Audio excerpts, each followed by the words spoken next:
Hey, what's up? Um, I hate starting podcast episodes with on Zoom because it's always this meeting is recording and then it's like super weird and then you're like, oh, hello, welcome to the show.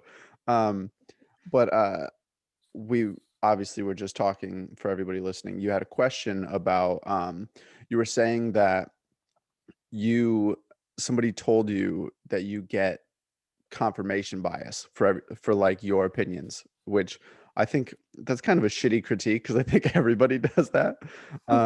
So I don't know if that person meant that like derogatorily or not, but and then you said that you started listening to more like fitness podcasts or male centric or like male based podcasts. And your question was, do I subscribe to like the what is it? If you're fat, it's your fault. Is that what you said? It's like a really specific question. But like, yeah, for lack of a better term, in my perception, some of the things that I've been listening to seem like toxic masculinity, but maybe there is some truth to it. So the specific question, the thing that I was listening to this morning, real quick, they were saying like, you bros, like it's like a fitness podcast, and they were talking to guys out there. Bros, if you're fat, it's your fucking fault. Hmm. And like I was like, oh, like, part of me is like, that's so harsh. And like I would never say that to somebody. But I'm wondering if there's truth to that. And the reason I want to ask you is because you're somebody in my head who would probably subscribe to that language Hmm. or even that idea. I do a little bit.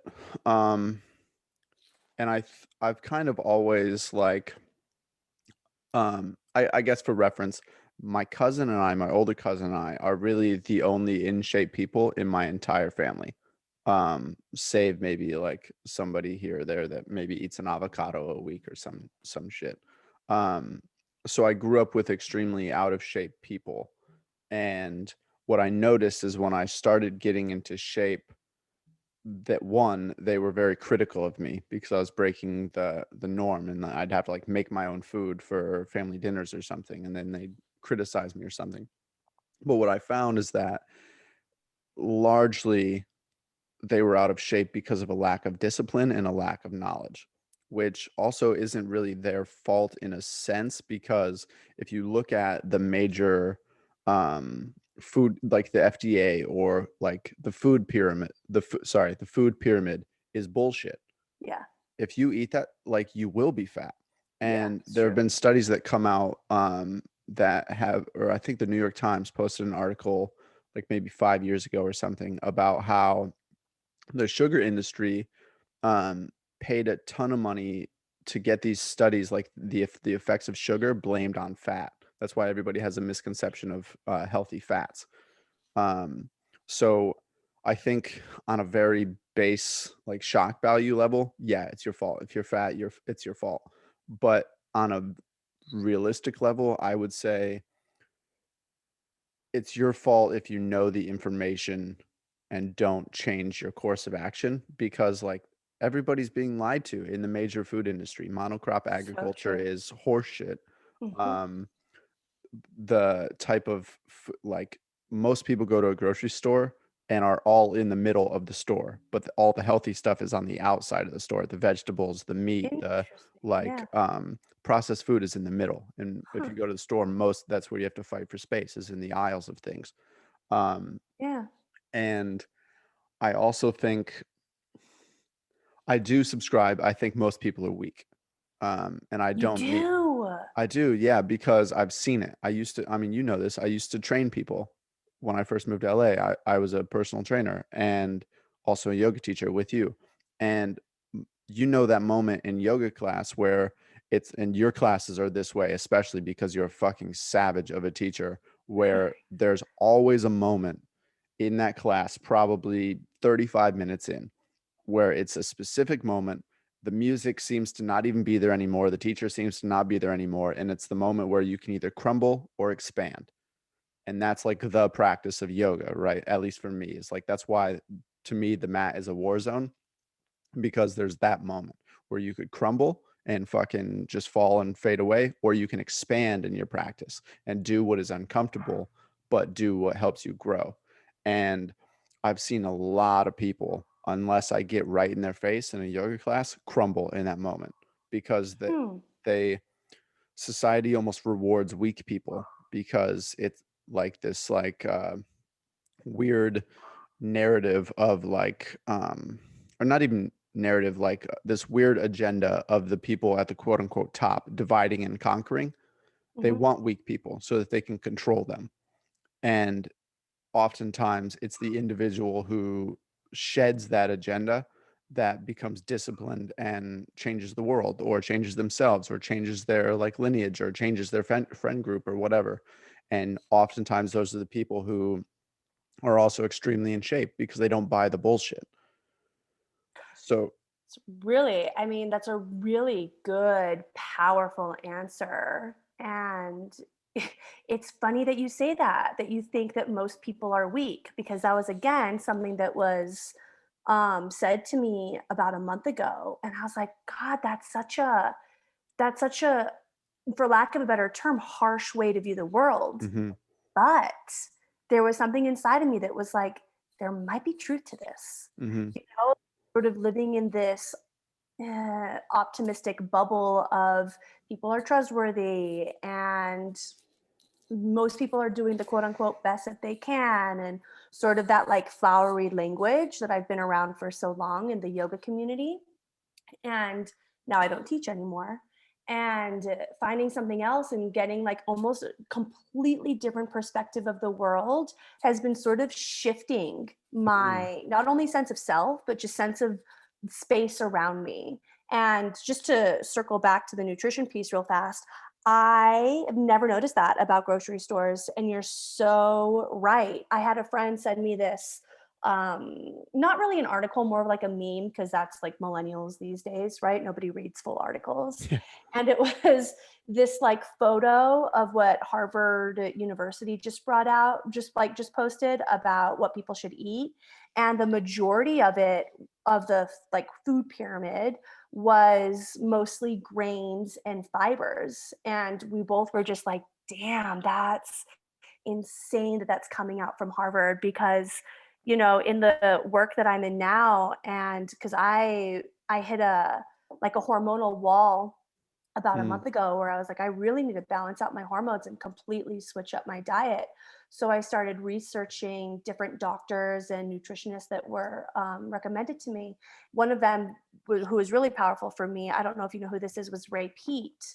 repeat. And Mm-mm. yeah, and I mean, it blows my mind of the lack of knowledge that people have, including myself, up until this point, as far as how harmful grains are, how harmful gluten is, how harmful even iron is. A lot of people are told they're iron deficient, but really they're not. The iron's stuck in the tissues, especially women.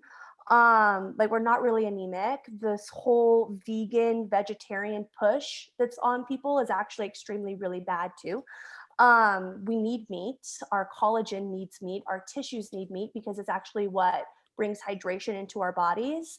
And in this photo that Harvard sent out, it was like more grains, really less meat. If you're going to eat meat, eat really low amounts of it. Um, there were a few other things like vegetables, even vegetables. Most vegetables are pretty harsh on your They digestive can be, yeah. system.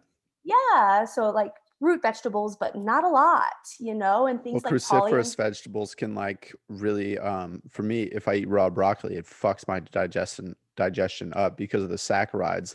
Some people don't have the enzyme makeup to break down those saccharides. I didn't know saccharides was the word, but yes, essentially broccoli and like Brussels sprouts Hmm. and a lot of nightshades are really, they're not great for a lot of people.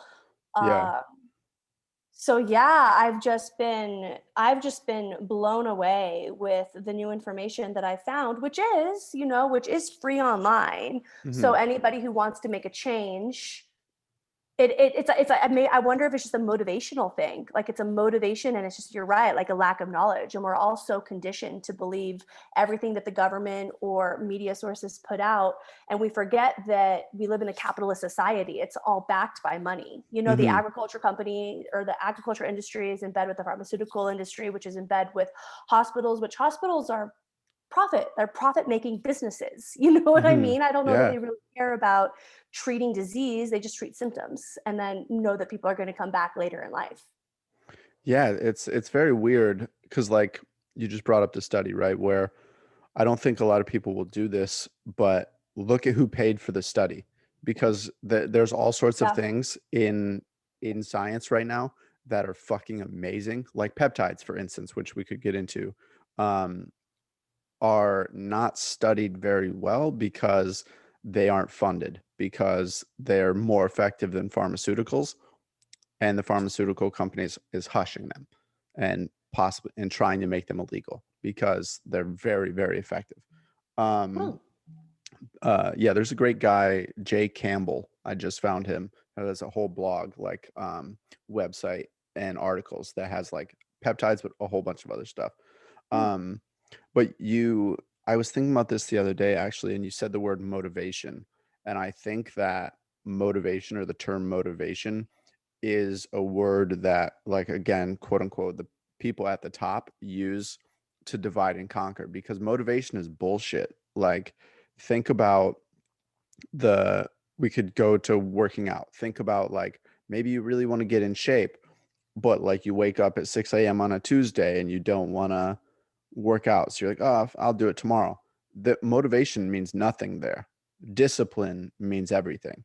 And Hmm. like that was a big thing I had to learn in my own fitness journey because like when I was in college, I was, especially my last year, I was so busy. Like I was taking a ton of classes, I was directing shows, acting in shows, like doing side project stuff. And I was probably up until 1 every morning, but I was also up at 6 every morning working out. So Hmm. like typically 5 hours of sleep, and I had to move stuff around so I could nap during the day or whatever. But um, it was about discipline because, and I say all of that also to say, like, for more context, a lot of people will approach their workout with rage, like, I'm gonna fucking kill this workout. And I've seen some of the work that you've been doing, especially around like movement and stuff. And it's not a rage based thing, it's a technique based thing. And rage isn't always there. Because like what are you always going to be angry 5 days a week lifting weights? That's fucking stupid. That doesn't It's not always going to be there. And if you rely on that, it's going to fall flat on your face. But if you have discipline and technique and you're surgical, you can plan the moments when you rage, and you can plan the moments when you recover, and you can plan the moments when you're building skills, and you can plan the moments when you're like building aerobic capacity, more mobility, more flexibility, more like um, anabolic capabilities. And it's not a rage based thing. And I think it really comes down to discipline. And Hmm. a lot of people don't have that. Hmm. I love that. Yeah. I guess, yeah, for me, it's not a lack of motivation because I've always been motivated to keep myself healthy. One, I didn't know how in most cases. And two, there was definitely a lack of discipline, just like this lack of, ugh, just like fuck it. And until like the Hmm. fuck it's run out is when yeah, you're right, found discipline and would like found the means to change, and it's really interesting that you bring up yoga because when I think, and I was talking to Bryn about this a couple weeks ago, when I think about my journey in yoga, which was about 10 years from the first time I started practicing, and then I became a teacher and blah blah blah. um 10 years I was probably the most, or actually I was the most unhealthy in my entire life as it Hmm. relates to not only movement mechanics but just my fascia, my muscles. It destroyed me on a physical level for sure, and it also really destroyed my, I mean, I don't want to say discipline because I still like got to my mat every day no matter what, but it turned into one, me starving myself for like 5 years into it because of like going all vegan, because that's what a lot of yogis or like the spiritual community pushes because of violence to the animals and violence to the uh the not the economy, but the atmosphere, Hmm. or like cultural reasons in that regard, which is all bullshit. We could get into that too. So it destroyed me on like a physical level, but on a mental level as well, because I became, and I guess this could be with any like deep passion, but I became super dependent on it. I became dependent on the practice. I was ignoring parts of my life so that I could just get on my mat and be around people, but not actually have to talk to anybody. And it wasn't until like starving myself, which completely screwed up my metabolism and my hormones. Like right now, I'm trying to balance out hypothyroidism because of it.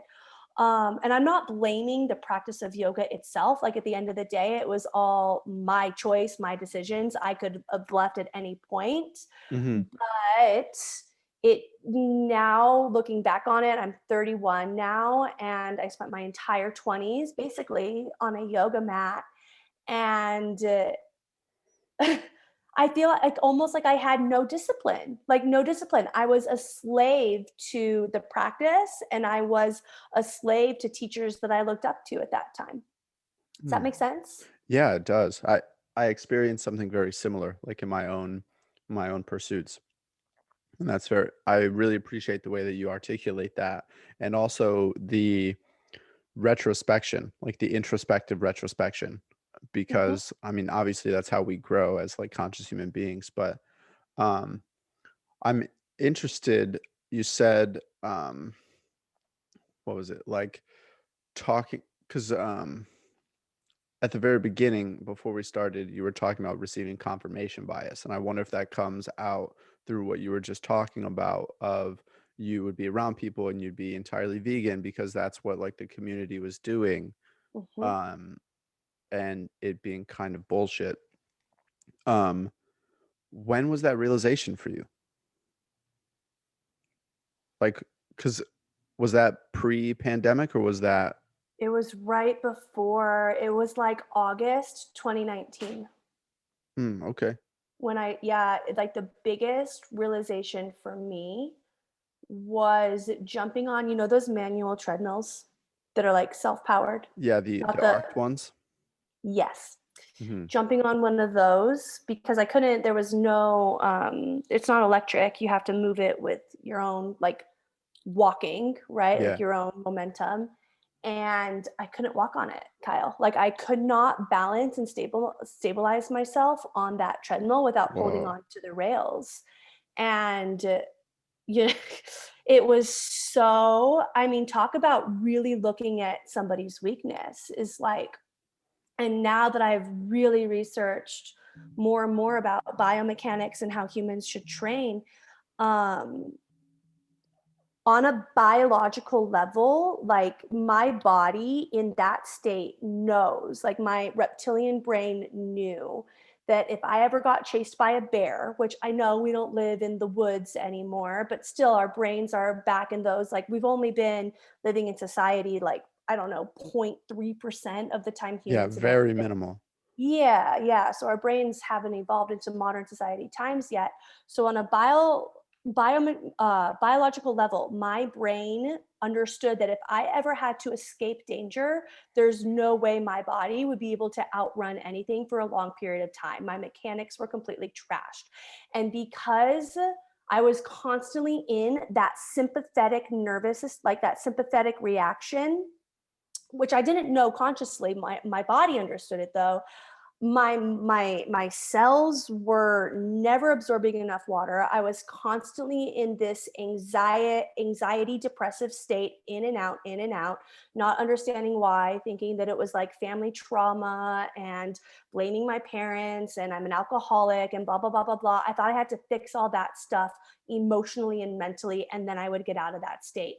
And I had no idea that it was because, and I'm not saying it was completely yoga's fault. I can't just blame something else, but the practice was a huge indicator in that for me. When I got on that treadmill and I couldn't walk properly, and I really saw how I had no core support, how if I, like, again, if I needed to run for a long period of time, like I would be trashed. When I felt that in my body, I was like, oh, it was really apparent to me that like, I want to heal myself through therapy and crystals and candles and all these things that media pushes and blah, blah, blah, blah, blah, without actually really addressing my physical structure and form, which is incredibly, for lack of a better term, embarrassing. Like when you look Mm, at your body in the mirror and you're like, oh my God, like what happened? Right. And so, fixing that, like learning the specific biomechanics behind gait and throwing. And I still experience emotion, like reactions to emotions at times, sure. But I have experienced a lot more serenity in that practice than I have in any other form of training. do you feel like almost you were blinding yourself with yoga? Is that kind of like or maybe not blinding yourself, but making yourself believe that you were doing enough? When I was practicing, Hmm. um, ye- yeah, yeah, you're right. I was thinking like this should be it. This should be enough. Why aren't I feeling better and blah blah blah. And yeah, yeah, I was. That's one of the weirder things because it's like I believe that people should work hard, right? Like, and you should be disciplined, but we oftentimes, and I do this, like, do what I should be doing versus what I actually want to be doing or what's good for me. Hmm. Um, and getting pigeonholed, like I can do a bunch of really hard workouts, and I went the other way because I was like doing that with lifting weights, and then when I entered yoga, it opened up the other realm. Like, oh, there's so many other things that I could be doing because like I could I could I don't run really at all. I could run 10 miles right now, just because like I have that. But a 60-minute or 90-minute hot yoga class would fucking demolish me right now because Hmm. it's a different thing. So it's like it's almost like it's not the thing specifically, but the idea of what the thing is of like, are you hiding from the next level of expansion from yourself and tricking Hmm. yourself into thinking that you're doing enough? Or are you exploring all these other avenues? Like, are you lifting weights? Are you doing mobility practice, which is actually more important than flexibility practice? Are you doing like a endurance practice? Are you eating well? Are you, it's like there's so many, it's almost like if and nobody's like watching this unless I put it on YouTube, I guess, but like it's almost like you have a hand and then all the fingers are different components of your life, and you're slowly in your practice trying to get them all to touch and be congruent with one another. And it seems like a lot of people are just like have one finger coming to the middle or something like that. That's an interesting perspective. I haven't thought of it like that. That was a big one for me because like I also, I mean, when I the first year of me teaching before Bryn and I went to Bali, like I would show up to the yoga studio to teach the 7:30 class, or was it the 7:30, 7 or 7:30 class, whatever. Um, and I would show up at 6:50 and sit in my car and cry because I was so fucking tired and run down and stressed out and like in that sympathetic fight or flight mode that you were talking about, and could never shut it off. And I'd be like constantly worried about money or, whatever. And also like living in a big city is not natural. Like it, it's it sucks, honestly. There's really cool parts about it. You have great food and always something to do, but there's like concrete surrounding you rather than soil and trees and fresh air and animals and like good wind, and it like traps all that energy and fucking just runs me down. It's like that's why we're Yep. moving, but Oh, you I don't guys know are why. moving. We're gonna move to Texas in like January, February. I did not know that. Congratulations. Thank you. I could see you guys really flourishing in Texas. No, it's one of the reasons I also left LA, because when I got more conscious about my more internal landscape of what was going on inside of me, Yeah, the city's rough.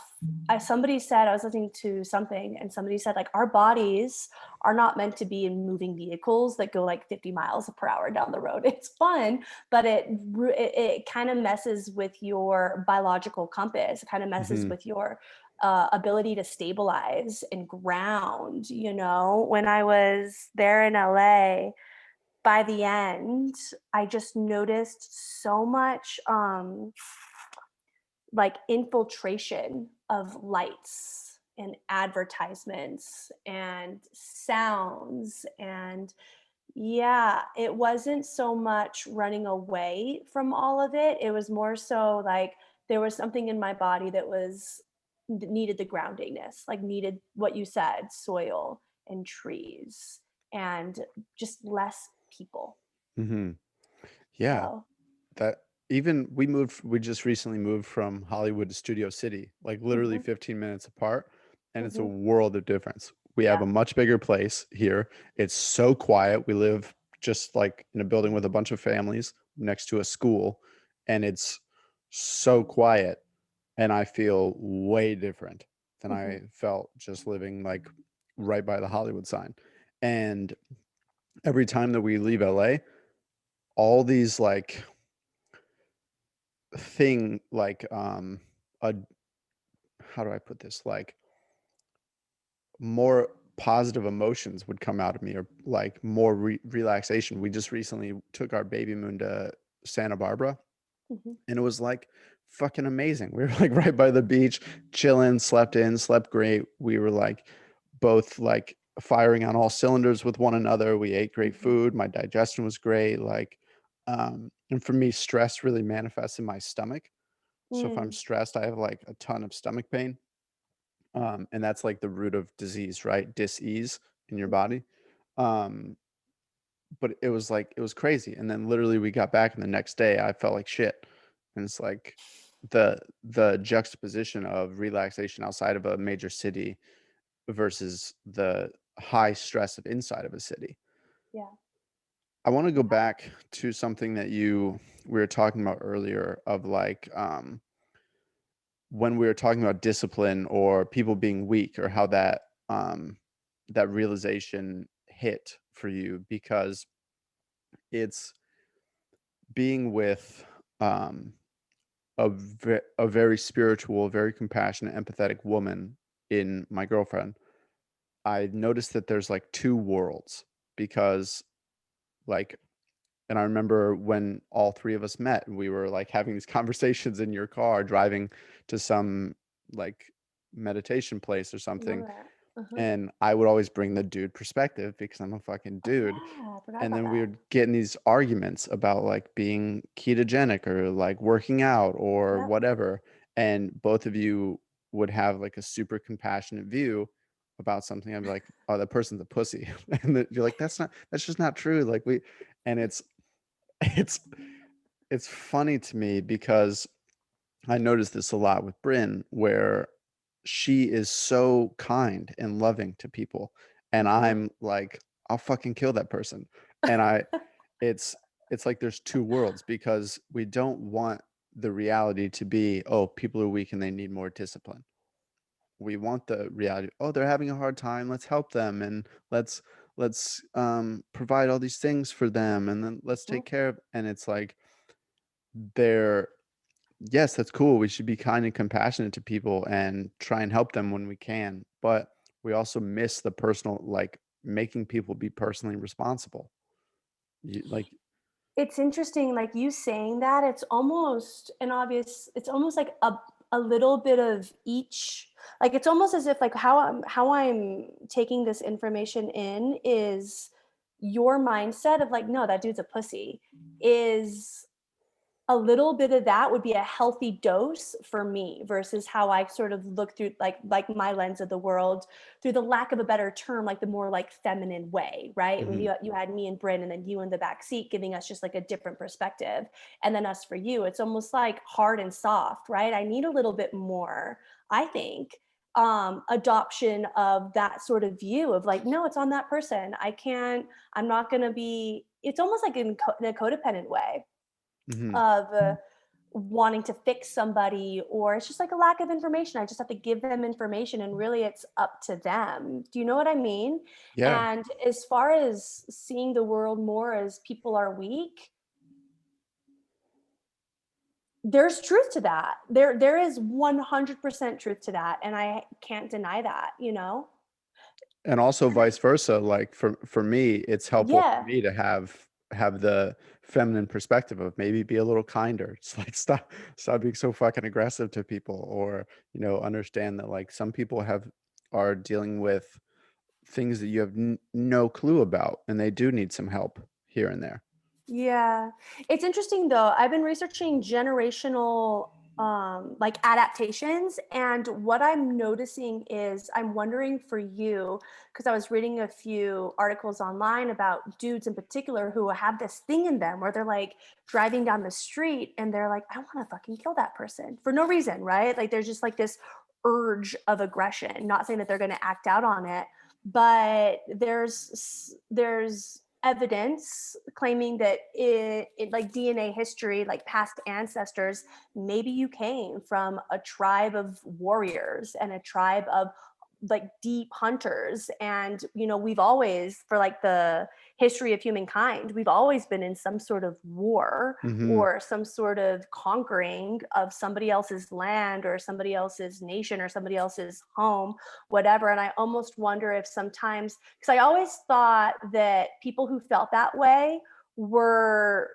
avoiding rage deep inside, right? Like, oh, dude, that person needs to work out their emotional shit. It's not Hmm. coming from anywhere else besides them not wanting to look at their family trauma. And I don't know that that's actually true anymore. It might just be a genetic thing. I agree with you. It's controversial. It's controversial to say or even have that viewpoint because that can go to many other aspects too. Hmm. Yeah, I mean, I would subscribe more to that, I think, than, oh, you're just like suppressing anger, or you need to like Right. because it's like it I just think that's too cute sometimes. Like, and it really annoys me, honestly. I've been or I last year I read all of James Redfield's work, which is like Celestine Prophecy, 10th Insight, 11th and Mm, 12th. And it taught like those people, those characters in the book have all lived multiple lives, pursuing one singular mission ultimately, but every life is like a piece of that puzzle almost, in different soul groups and whatnot. And I do think some of it is genetic because one, it would stand to reason, like, and we've already talked about this. Our brains developed when we were fucking hunting saber-tooth tigers and trying to stay alive and like, you know, hunter gatherer and fucking fighting other tribes and shit. mhm, And we have always been in war, whether it's for religion or land or shelter or mhm, women or men or whatever the fuck. mhm, And I I used to think that it was bad because like Bryn and I could be I remember when we were in Bali, we'd be walking down the sidewalk somewhere in this like busy in like a boot or something, and I would see people walking towards us, and it wouldn't be Balinese people that I would have. It'd be like other white people, and they'd like look at us, and I would think in my mind like, "Look at me again, motherfucker! I'm gonna push you into traffic. Like I'll snap your fucking neck." And then she'd look over and she'd just see me fuming, and my hand would uh-huh, be like sweaty or something, and she's like, "What's going on?" I'd be like, "Oh, I just had like a super dark thing, like a super dark fantasy," and I'd be like, "Oh man, that's so. I shouldn't be that way." mhm, And now I've grown up quite a bit since then, and I don't have that all the time, like a competition with other like white men or something. mm, But where it comes to now is like maybe because we're about to have a kid and stuff, but like we were at the movie theater last night and somebody walked, we were like right by the middle part, and mhm, somebody walked by, and I just had for a split second, like, what if this person shoots up the theater? And then I'm like, okay, I have a knife in my right pocket, and I'm 5 feet away from them, so I'll jump off of this seat when they turn around, and I'll fucking stab them in the kidney. And I'm like, I have that all the time where I'm just like, mm, how would I take care of this situation? How would I like get my family out? Because my mom is here, my stepdad was there, Bryn's there, like our baby's in mhm. her stomach. So I'm like, how do I protect my people in this? And I think that that is a very genetic thing, masculine genetic in a sense, not necessarily male or female, but like masculine and Yeah. feminine. No, I think so too. And I've seen it in other men as well. And I sort of feel it energetically from you is I wonder if something happens in your brain or your hormone levels where when your partner is expecting your kid, I think something happens where you're like, all of a sudden so much more cognizant about your surroundings and who's entering. Is this person a friend or is this person an enemy? And who's leaving? Like Mhm. you're very much more protective of your bubble. Yeah, very much so. I mean, I have to keep it in check as well so that I don't make other people act in a way that is taking care of my emotions. Like I try and really Mhm. take response because like Bryn sees an acupuncturist and a chiropractor, and they're both dudes, and they're Mhm. both like helping her with her pregnancy. And I was like, are both these doctors dudes?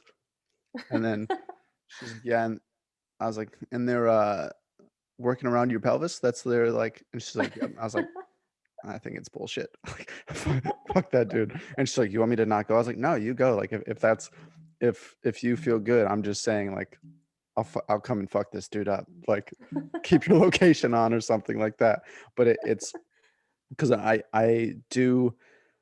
more and more skeptical, but I try and be more and more rational as well. Of like, Yeah. maybe don't fucking do that. Maybe you know. Have you heard of Rollo Tomasi and the Rational Male?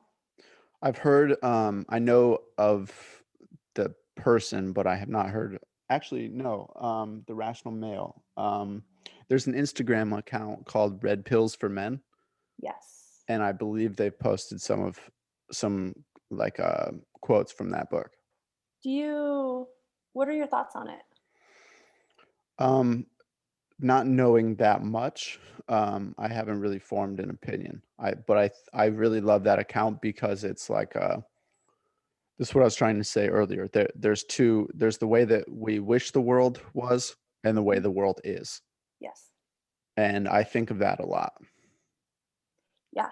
That's exactly what I've been kind of getting into is the red pill type of stuff. And exactly that. Once you take the pill, it's sort of like this is actually, oh, reality. And it kind of shatters whatever illusion that you've been creating for yourself.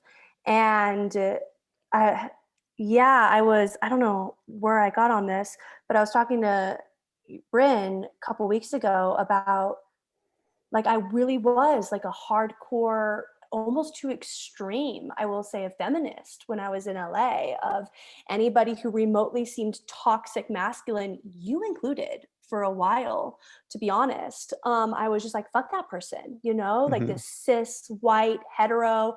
I had all these judgments. And then lately, almost getting red pilled and being introduced to the rational male, which I still haven't mhm, towards sometimes, but it has given me a more balanced view of one, heterosexual relationships, and two, just the female male dynamic. And I can't believe I'm going to say this, but I do see where extreme feminism causes an issue. And if we look at like relationship rates, relationships aren't what they used to be. More and more people are finding it harder to find committed partners on both ends, whether you're straight or not.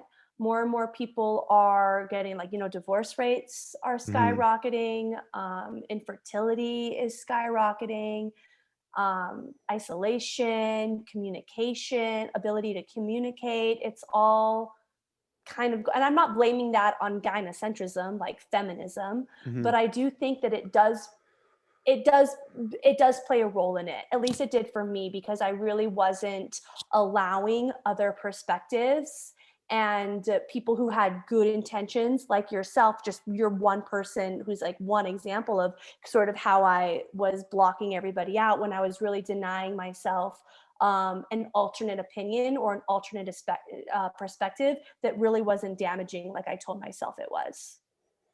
Yeah. It's almost like this, and I'll start this sentence by saying I love women. I'm very straight. I'm dating a very sexy woman. Hmm. And I love women. I also think that it's not the only thing in the world, because this like ultra compassion or empathy, I think it's tricky because you start thinking about other people before you start thinking about yourself.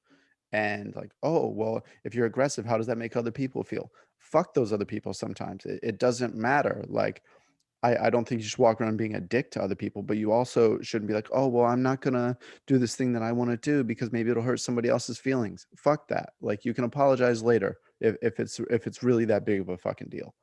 Hmm. And oftentimes it's not. And then I also think of going back to like, there's the way we wish the world was versus the way it is. Like, I think it was a week ago, Bryn woke me up at like 2 in the morning to kill a spider on her nightstand. Hmm. She's not going to kill that. I like, and I'm the one to kill it. And it's, I'm scared of spiders. I fucking hate spiders. Like, I don't want to wake up at 2 in the morning. I'm waking up in 4 hours to fucking work out. Like, I don't want to do those things, but that's my role. I'm the one to do that. And it's unfortunate for like, you know, and I guess I bring that up to say, like, we need yin and yang. There's a reason why like these ancient cultures have some symbol like a yin and yang or like a polarity, a tug and pull, because like to try and homogenize everything is, I think, and this is, I've been getting in many arguments with people about this actually, but I think it's fucking our world up to try and make everybody the same or everybody like, I think everybody should have equality of opportunity, but not equality of outcome. You can't guarantee equality of outcome. And I bring up the thing with the spiders because it's like she, rather than me forcing her, oh, you need to be more manly and or more masculine, fuck that spider up. It's like, you're my woman. I will protect you, and I'll fuck that spider up. I don't want to. I'm scared of it. If it fucking hops on me, I might like pee myself or something. But I'll fucking do that, like because that's part of this tug and pull. And then there's moments where she leads in that because I can't do it. And it it's I can't wait for the day that our society wakes up and sees like it's good that we're different and there's men and there's women and there's masculine and there's feminine and there's polarity.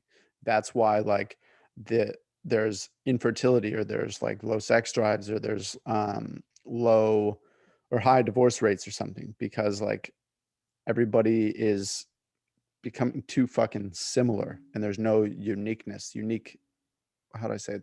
I made up a word like uniquity the other day. But like think about if you spent all your time with dudes, it would fucking blow you way off kilter. And if you spent all your time with women, it would pigeonhole you.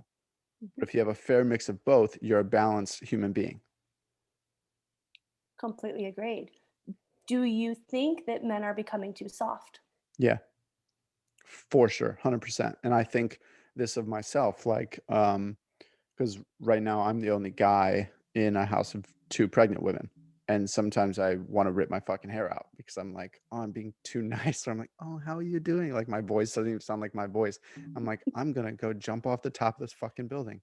Like, because it's there's like, and it's also a tricky time, right? Because we are 4 years into the quote unquote Me Too movement, where there Mm. have been so many examples of terrible fucking men. And you could say toxic masculinity or whatever. But I would make the distinction of there's a difference between boys and men. Boys do the fucking Harvey Weinstein shit, and men are protectors and compassionate and um, container builders and safety upholders, like, Mhm. and warriors. And like, think of, have you ever heard the story, we'll go back to Harvey Weinstein. He tried to make an advance on Gwyneth Paltrow and tried to threaten her career, No. and Brad Pitt was dating her at this time, and Brad Pitt threatened to beat the fuck out of Harvey Weinstein, like Wow. went to him and was going to fuck him up. And that's the difference to me between boys and men. And I Hmm. think because of all these examples of boys, it's so easy for people to be like, men suck, men are fucking pigs, men are, Right. and then good men are like, oh, I don't want to upset you, I don't want to hurt you, like I want to be in in community with you as a woman, so I'm going to change myself to be more um to make you feel more safe. But then it's like, if you are a good man, you're cognizant of that. The catch 22 is keep being yourself and show them what a good man is, versus change yourself and trying not to be like these Weinsteins or these fucking Cosbys or whatever. And it's it's a real fucking catch 22 that's happening, because like I if I'm walking down the street, I've said this on this podcast before, like if I'm walking down the street and there's a woman walking towards me, I will either cross to the other side of the street or just look down the whole time. I won't say hi, I won't look at them, because of this. Like, I don't want to be a toxic, I don't want to be like a Weinstein or a fucking Hmm. pig or like a shitty dude, or like a unsafe guy. But that's Hmm. actually wrong, because then it's like this weird, like, if this is like a man problem, a straight white dude problem, then I'm the one who needs to change it. So like, how do I step up in that moment and be like, hey, how's it going? Or just like not fucking stare at them the whole time with a weird smile or something, or like objectify them, because like I have the woman that I want, so I'm not trying to like find another woman, but I'm so worried about them like thinking I'm unsafe or a fucking rapist or whatever. So I think Because of the Me Too movement, is that what made you more cognizant of it? yeah, for sure. I mean, I used Hmm. to, like when I was younger in high school and college, like I was like, how do I like, I wouldn't say that I was a player, but I was like hitting on women and like sleeping with women and going to parties and taking women home and stuff. So it's not like I was like worried then. But then when I moved to LA is when the Me Too movement started, and I really like pulled into myself and wouldn't even talk to women. Like even at the yoga studio, I was felt so fucking weird, because it like Hmm. there's a ton of good looking women in yoga. That's Hmm. like just a thing. And I would be worried, and I wouldn't talk to people. I would talk to like Joe, you, the teachers, because I'd be like, okay, like they're teachers, they're not, Hmm. other community members. But I got really worried about that, and I'm trying to de-thaw from that currently. Hmm. That's interesting. I didn't know that the Me Too movement sort of made men like yourself scared. Like what I'm hearing you say is like scared to say or do or even be in the wrong place Mhm. to like quote unquote offend somebody. Yeah, it's a fucking. I've talked to many dudes about this, actually, many dudes. Hmm. Hmm. Okay, one more question then. So, yeah, I'm starting to see this whole notion of men being too soft. When you saw like Prince Harry leave his family, denounce his crown or whatever, and move Meghan out of the palace, and they completely changed their lives. Do you see that as, for lack of a better term, like a powerful man, like protecting his family, or do you see that as I'm going to make up this term, like toxic femininity? Mm. I don't know. I honestly, I don't pay attention to them at all. I'll admit. Mm, Other than like the random like headline or something, or tabloid at the grocery store. mm, I think I don't really think that the royal family is healthy, and I kind of it's like a weird fucking figurehead that still mhm. exists. Like they super wealthy, and yet they mean nothing in like the rule setting of England. It's just Yeah. this like old fucking thing. Mhm. Um, I would say that that's a power move, leaving that Hmm. and turning your head on that. But then I would also question from like my skeptical brain is like, are you leaving that to try and like please the fucking status quo or be on the side of like the apologists? Because Right. that's another thing I'm noticing is like too many people are fucking apologists now. Oh, I'm sorry for this, or I'm sorry for that. Like, and it drives me fucking nuts, honestly. Hmm. Hmm. And that always having like the popular view, or if you really speak your opinion and then people are like, that's fucking absurd, and you're like, oh, I'm sorry, I hurt everybody's feelings. Like, no, it's not your fucking fault if you hurt other people's feelings all the time. If you're sitting That's here, true.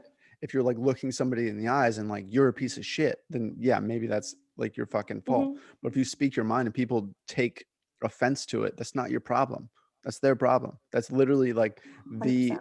exact like the exact reason why there's great spiritual coaches to teach you that, like, oh, when you get triggered, that's something about yourself, not about the thing that's triggering you. Hmm.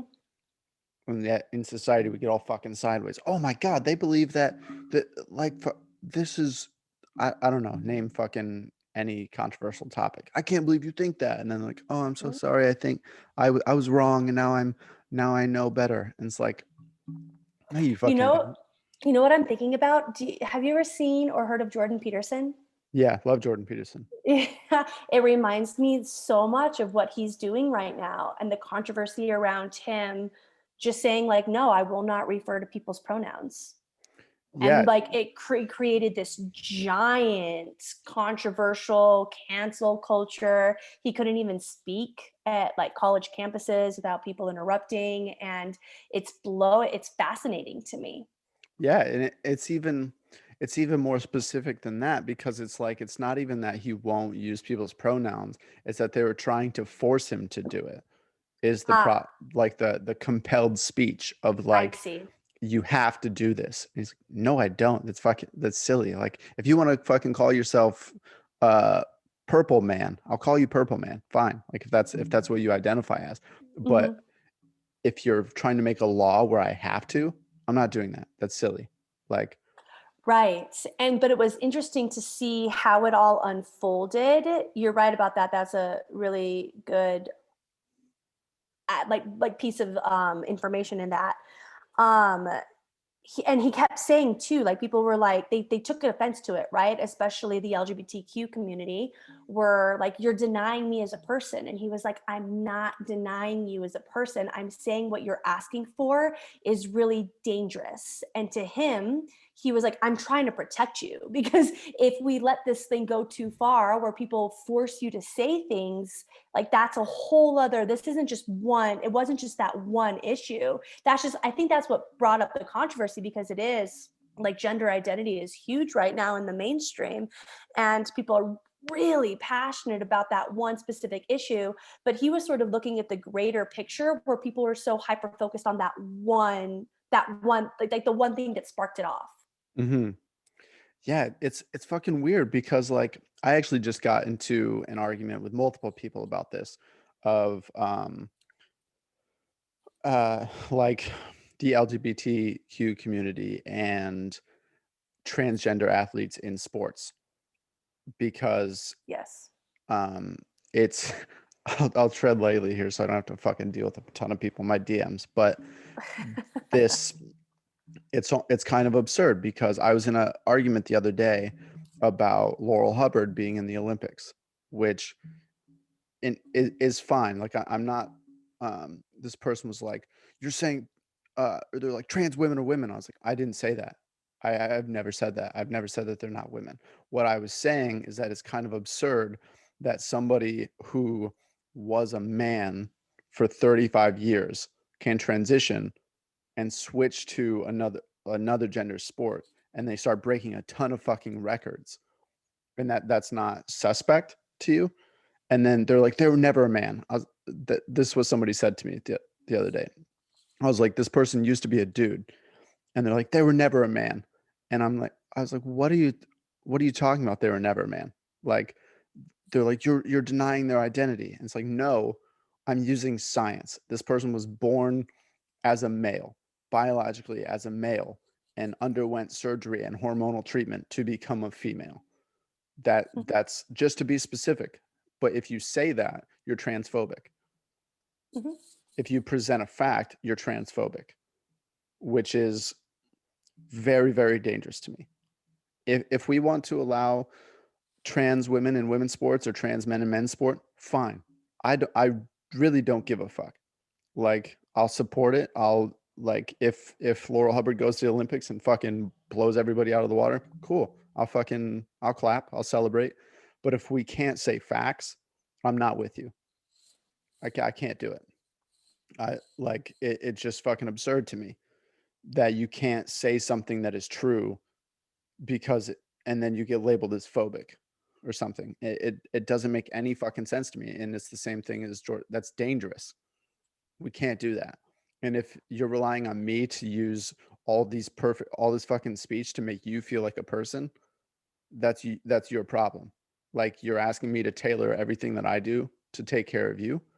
Like, that's not safe. That's not fair. Because then I'm excuse me. I burp all the time on this podcast. Um, it's I think people rely too much on other people for their sense of self and their sense of Mm-hmm. identity and their sense of safety or like personal validity to become a valid person. But if I was like, Jesse, you need to always refer to me this way and use all this proper speech, or I'm going to be offended and it's your fault. What kind of position does that put you in? A really shitty position. Yeah. Yeah. I mean, back to what you said, as far as if you can't present facts without being called phobic, it goes deeper than that. Even, I mean, you can be called racist, you can be called, um, really derogatory, cancel things. And like, it's definitely a problem. And what it brings to me is kind of the problem with the left.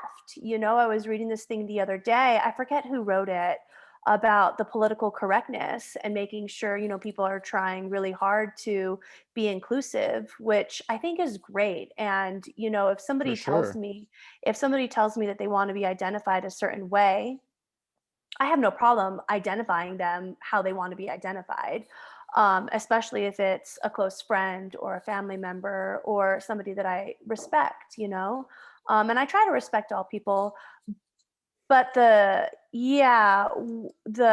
conversation piece around it actually not like being factual, though, like, let's talk about the actual gender that you were born. When that starts to get questioned, I think, yeah, people are scared to speak up. And I do think, but back to the article that I was reading, I do think that that is a problem with definitely the Democratic Party and the liberals on the left, is because everybody's just trying to appease this new terminology and how the right things, but like the right way to say things, and it makes people polarized and it Hmm. pigeonholes people, and no work gets done in that. Yeah, there's like a bigger town circle now, right? With all the social Yeah. media where like, and I think Prince Harry, going back to them, that I've heard that they're very opinionated in talking out about other people of like, Hmm. because like they're Spotify exclusive, right? They're one of the podcasts that are Spotify exclusive. Which one? Prince Harry and Meghan, they have a Oh, podcast I that's didn't know they had a podcast. I think it's them, and Mm. obviously Joe Rogan was the first Mhm. Spotify exclusive, and there's like a whole fucking thing going on where they're like trying to get him kicked off of Spotify, or not Prince Harry, but like the people inside Spotify are trying to like censor his shows or whatever, Oh, interesting. because he I don't know what the exact term that they're saying, but because he fucking speaks truth or has like scientists on, but Mhm. they're not always saying the most popular opinion.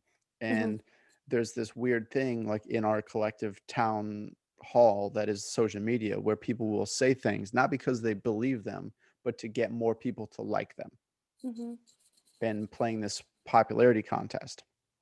And it's it's like a weird form of fucking social censorship in the sense of like, oh, I'm gonna say this thing, or I'm gonna piggyback this movement. It's like what corporations do when it's February, they'll like have a whole campaign for Black Pride Month, or then when it's Mhm.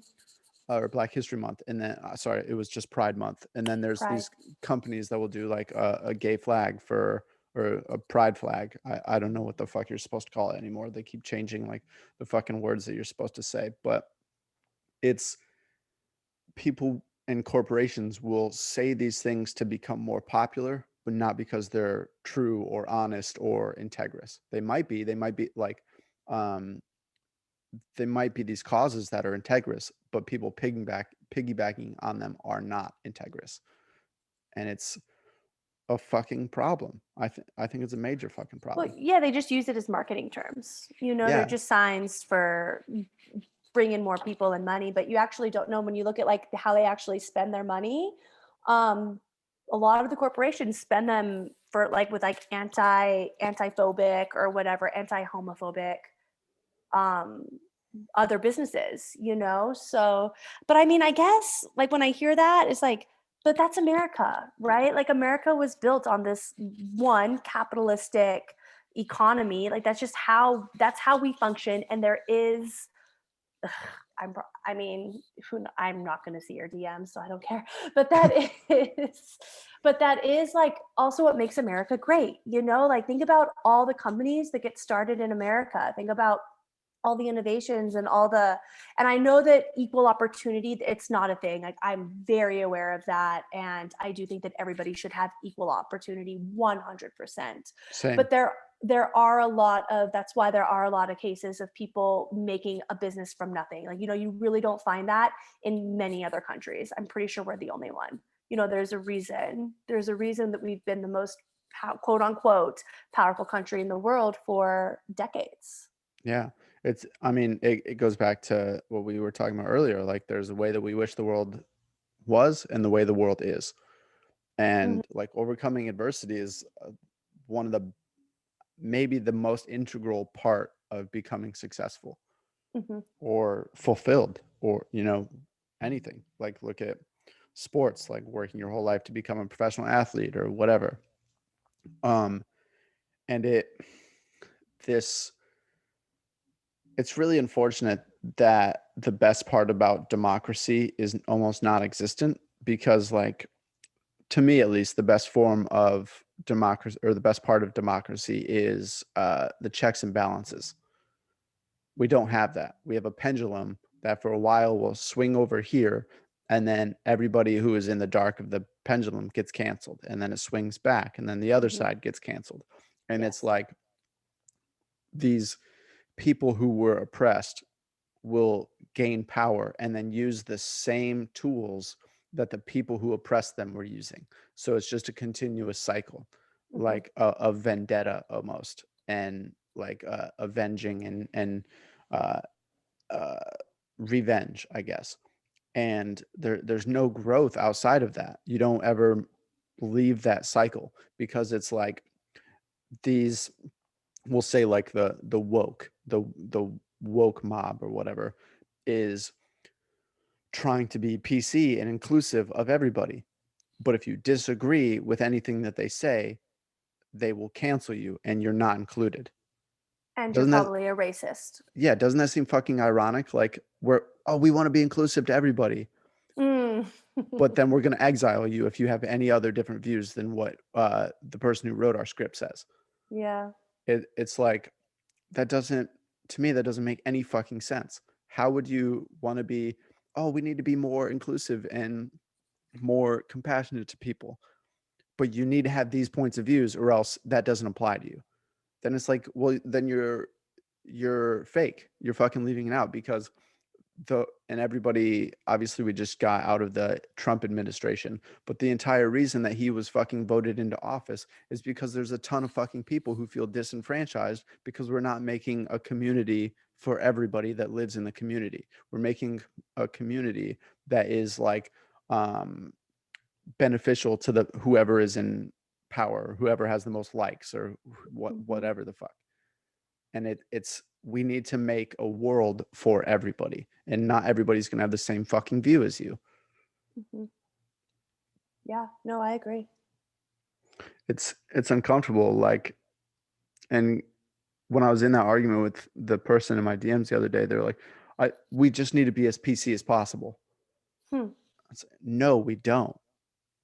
That's not. We need to be accurate. And like, Do you get a lot of random people DMing you for a lot of your views that you say? no, fortunately not. It's always friends that I'm like blowing up Oh, friends. relationships with. Yeah. Oh, Um, interesting.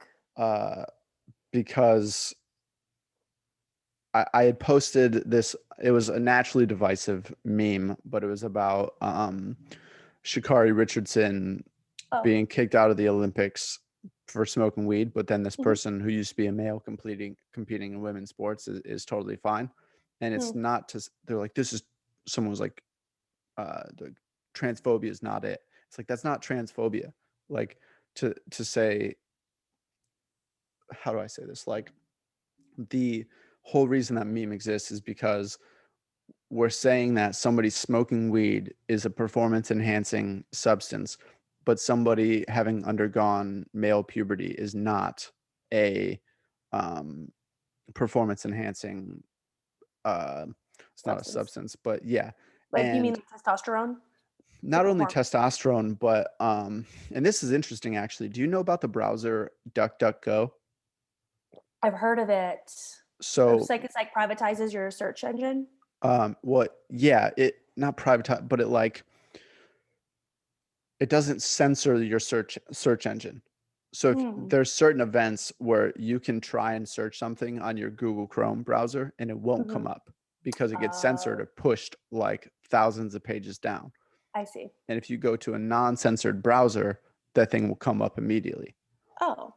And what was interesting is I was in this conversation with this person and they were saying there's countless studies of how transitioning provides no performance enhancement, which is actually not true. If you search on Google, that's true. If you search Oh. outside of there, it's not true Hmm. because there, and also you can't have countless studies to something that is a new thing. There's zero mid and long term studies on transgender people in athletes in sports. There's it might be 10 years old. That's not a long term study. Right.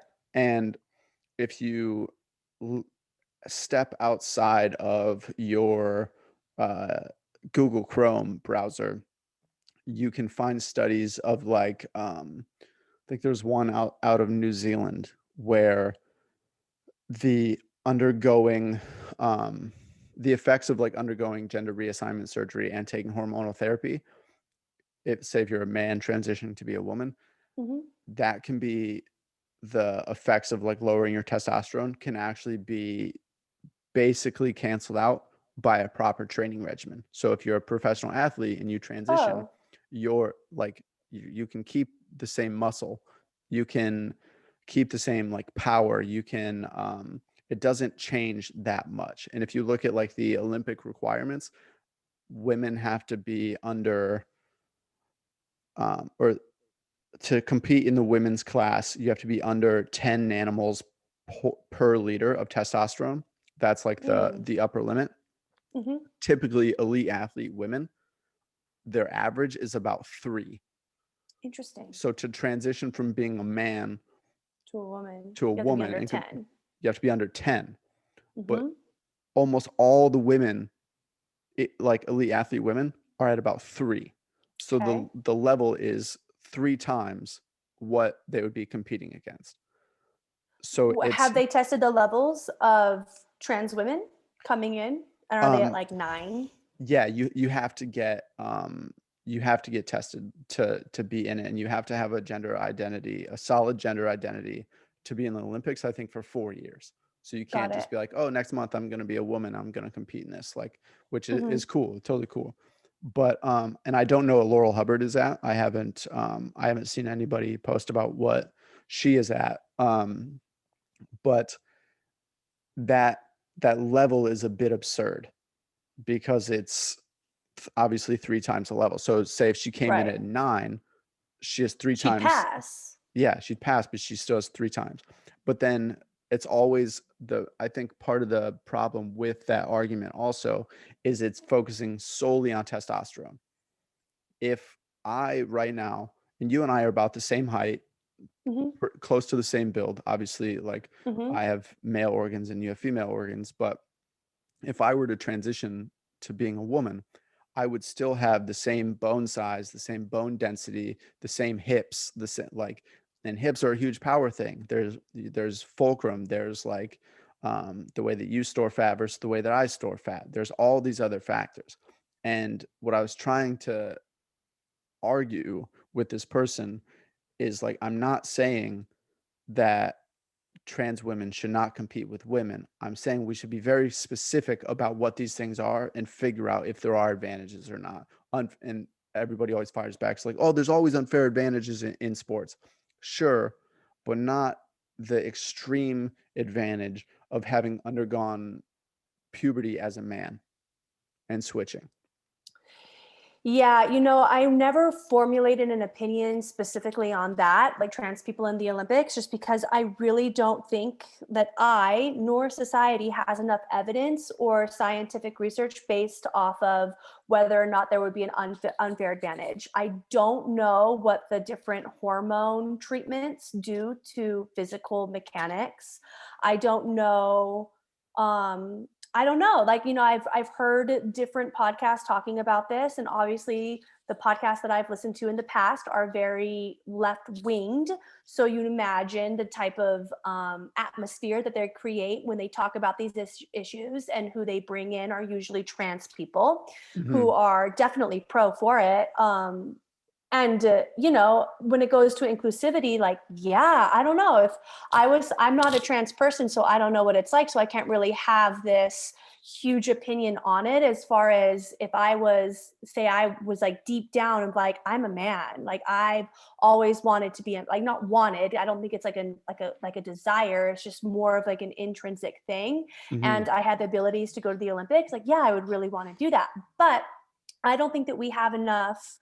I don't think we have enough research, and I don't think we have enough science backing what it actually does to human performance. And I don't even know that we could generalize that. I think it has to be on an individual level, what the Mhm. hormone treatments, what the procedures are, what certain testosterone does to somebody's body versus somebody else's body. I have no idea. When I think about this specific topic, I think about the Olympians who have been training their entire lives for this. And that, because if you think about like a sprinter, right? Like somebody who runs the 100 meter and they go to the Olympics for that. Their moment in the Olympics, they spend decades, thousands of hours training, sweating, crying, bleeding, lifting, you know, making no money. A lot of them make no money, by the Yeah, way. zero. Yeah. And then they get, I don't know, 7 seconds at the Olympics to like win the medal. Their entire life, for the most part, their entire life is built up to those 7 seconds. And for me, if there was an unfair advantage in that, no fucking way. Like, Mhm. no way. That's who I think about. Like, and as much as I really do. I support trans women, trans men, trans people. I support LGBTQIA 100%. I also think about I just think about the people who are there who actually live in that arena. Yeah, that's like one of the I really appreciate you bringing that argument up because that's an often left out perspective of like what about the other people that this affects? Because we're trying to be inclusive of one people and yet potentially screwing over a whole other class of people. Like Hmm. that what how do we make a world or an event that is fair to everybody, not just the Hmm. people now trying to get into it? And I also like I I want to be as inclusive as possible. I want to be like I'm in full support of the LGBTQ community and trans people. I what is really upsetting to me is you can't like why can't you be critical of something? Yeah. If I'm trying to do some like say cuz like I'm trying to build this podcast and if I'm talking to other podcasters and they critique my work, am I going to be like, "Oh, you're Kyle phobic because you're critiquing this. No, critique is good unless somebody's like, oh, you're a fucking piece of shit, you suck at podcasting, you should die. Like, obviously that's like a fucking, that's hateful and not fucking helpful. But if someone is like, well, you spend too much time doing this, or you talk too much about dude stuff or whatever, you know, if there's like a fair critique, I think that should be acknowledged. And it's it's that's maybe the most upsetting part about it for me is, and again, like, I'm a straight white dude, so using the term upsetting is kind of fucking null and privilege in this conversation. But it doesn't make sense to me why you can't critique something. If you have a fair and honest critique, why can't you do it? Why can't you put it out there? Should we just keep everybody's opinions to ourselves and live in the dark ages, or like, can we voice concerns and try to address them? Because like, back to this issue, like you were just talking about, like people who train their whole lives to be in the Olympics. In New Zealand, actually, on the weightlifting team, there was a woman competing in super heavyweight, which is Laurel Hubbard's class that she competes in, which is like 191 plus, Mm-hmm. 191 pounds plus, um, who was told she had to cut almost like 40 pounds to be in the next weight class down so that Mm-hmm. Laurel Hubbard could have a spot on the team. And then they weren't allowed to talk about it.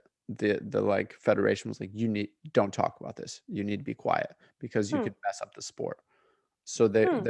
this other person got pushed and shoved around and like went through a series of health things trying to cut 40 pounds and also be an elite weightlifter.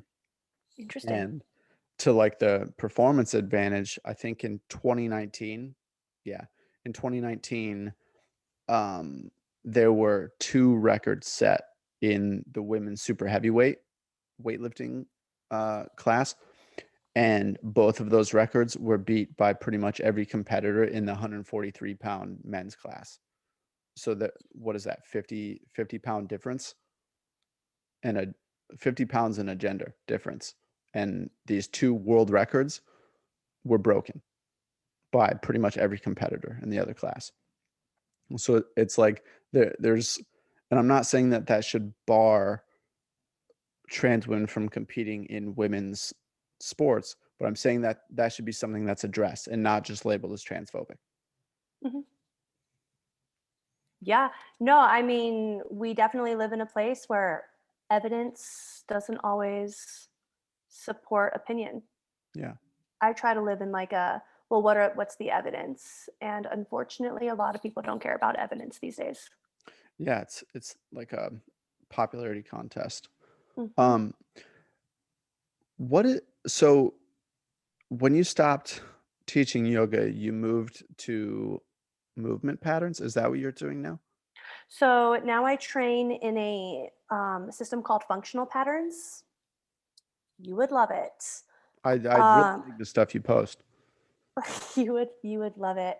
I think you would really love the culture too. Um, And you're in Arizona right now? I'm in Arizona. Yep. Yep. I mean, this could be a whole other topic for a different day. But essentially, yeah, I have completely eradicated other movement. Like I don't do yoga. I wouldn't recommend Pilates. I don't recommend CrossFit or spinning or weightlifting, none of that.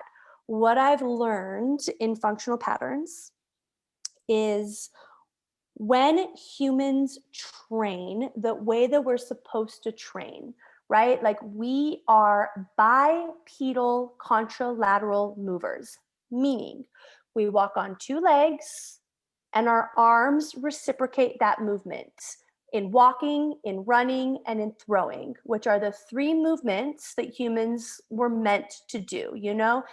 Throwing is what got us to the top of the food chain. And when you break the code down to those three movements, which is very advanced and there's lots of technicalities with it, and it's a lifetime of the practice. But when you break down specific patterns in gait and throwing, um, one, it will completely fix your posture. Two, it eradicates pain. So pain, we get nothing but results in pain management.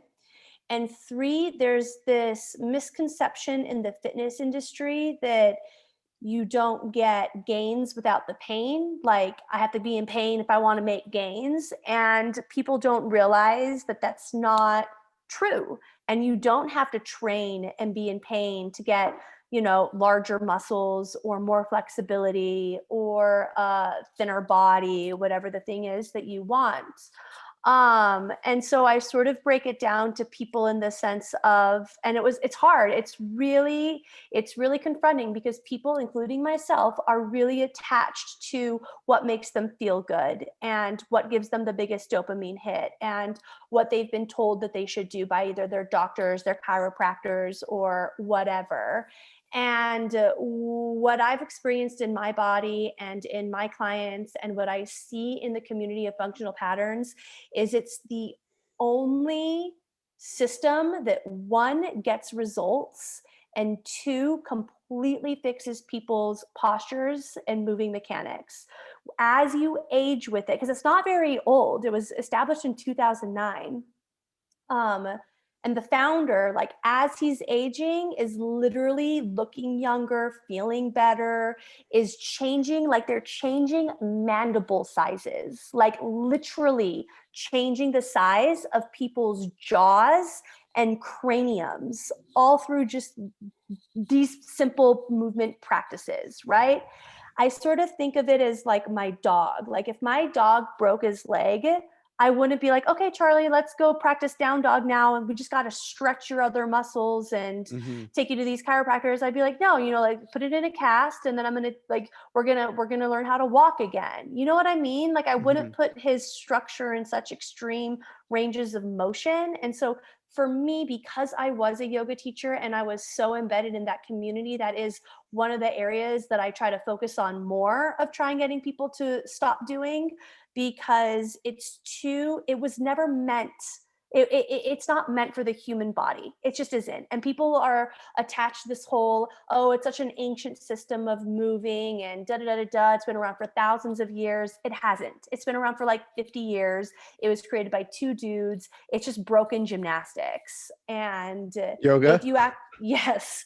And if you actually want to, like, fix, like, if you are a person who cares about your biomechanics and cares about health and cares about aging properly, I wouldn't recommend yoga, and I wouldn't recommend CrossFit, because, I mean, that's a whole other can of worms. But usually other training methods, and correct me if I'm wrong, but like I said, since we are bipedal movers, meaning we move like this, like with our legs crossing one another, right?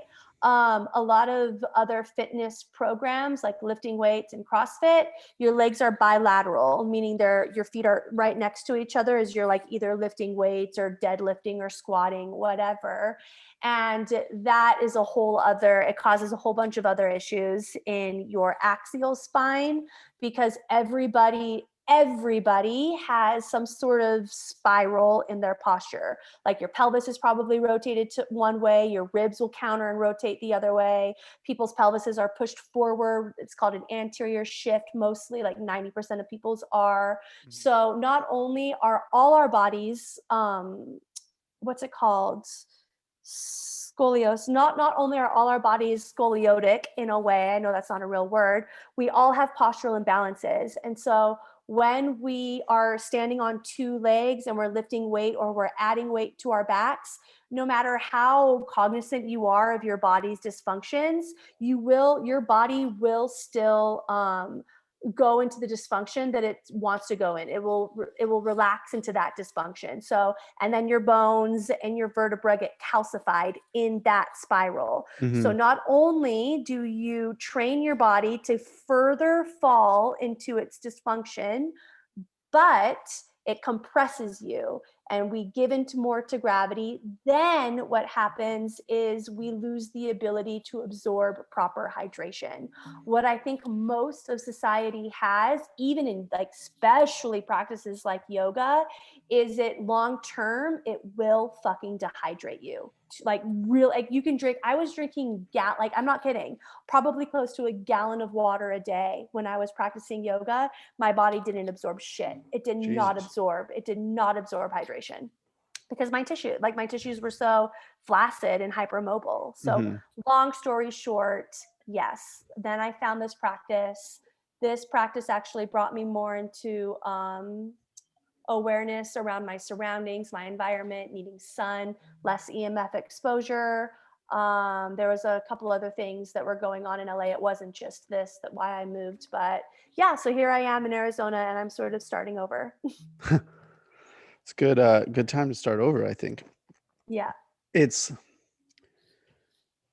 you present like a very accurate and also interesting perspective because there is this idea of the fitness world of like no pain, no gain, right? Which is largely like the bodybuilders of the 60s and 70s and 80s made this fitness regimen where you gotta lift heavy and bodybuild and lift all these heavy weights and have an 8 pack and stuff. And while it is, I think it's it's weird because there's people who are going to listen to this who are not um that well versed in fitness that should know working out is good for you, whether it's yoga, whether it's lifting weights, whether it's fucking running or Pilates or spin or whatever. It's good for you to be active.